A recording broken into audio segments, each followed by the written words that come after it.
ஏர்வாடி தர்காவில் நடந்த சந்தனக்கூடு திருவிழாவில் பல்லாயிரக்கணக்கானோர் கலந்து கொண்டனர். கிழக்கரை அருகே உள்ள ஏர்வாடி தர்காவில் பாதுஷா நாயகம் அடக்கமாகியுள்ளார். இஸ்லாமியர்களின் புண்ணிய ஸ்தலமான இங்கு ஆண்டுதோறும் சந்தனக்கூடு திருவிழா வெகு விமர்சையாக நடந்து வருகிறது. இந்த ஆண்டு திருவிழாவிற்கான கொடியேற்றம் கடந்த 17ஆம் தேதி நடந்தது. மத நல்லிணக்க விழாவாக கொண்டாடப்படும் சந்தனக்கூடு திருவிழா ஞாயிற்றுக்கிழமையன்று இரவு நடைபெற்றது. முன்னதாக சின்ன ஏர்வாடியிலிருந்து யானை ஊர்வலத்துடன் இந்துக்களால் சந்தனக்கூடு ஏர்வாடி தர்காவுக்கு கொண்டு வரப்பட்டது. பின்னர் சந்தனக்கூடு ஊர்வலம் நடந்தது.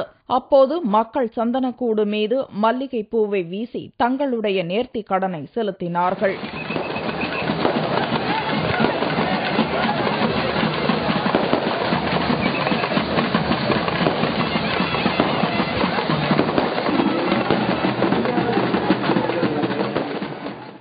சமூக ஒற்றுமைக்காகவும் தேசிய ஒருமைப்பாட்டிற்காகவும் மத நல்லிணக்கத்துக்காகவும் இந்த திருவிழா நடைபெற்று வருகின்றது. இந்த திருவிழாவை பொறுத்தவரை முஸ்லிம்களை மட்டுமல்லாது இந்து சகோதரர்கள் பெருமளவில் பங்கெடுப்பது மட்டுமல்லாமல் இந்த விழாவின் அனைத்து நிகழ்வுகளிலும் அவர்களின் பங்களிப்பு உண்டு.